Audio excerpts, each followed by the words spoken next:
السلام عليكم الدراري، بخير عنيان كلشي مزيان. اخوان كلشي هو هذاك. الاخوان غادي نشير لكم على واحد النقطه ديال هادشي ديال تربيه الدواجن. كاع دوك اللي تيربيو الدواجن والماشيه راه ما صراحه ما سميتوش ما حمونش زعما باش تمشي زعما تسافر وتخليهم.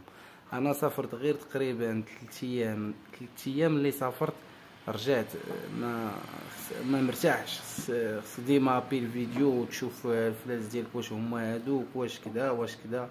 ضروري يا الاخوان اللي بغى يدير هادشي ديال تربيه الدواجن وهادشي ديال المواشي، المهم هادشي كاع اللي متعلق بالفلاحه راه ضروري خاصو المعاون ضروري.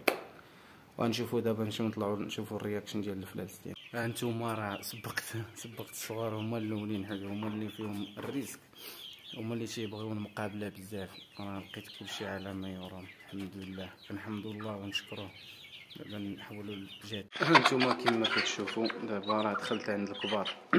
راه كما كتشوفوا راه كلشي ناشط، كلشي هو هذاك. الحمد لله بعدا ما كاينين لا خسائر لا والو، كنحمد الله ونشكروه. وكنتمنى الاخوان تدعموني بشي لايك وشي كومونتير، تابوناو عندي. هذا هو الفضل باش ديما تشوفوا الجديد ديالي ان شاء الله.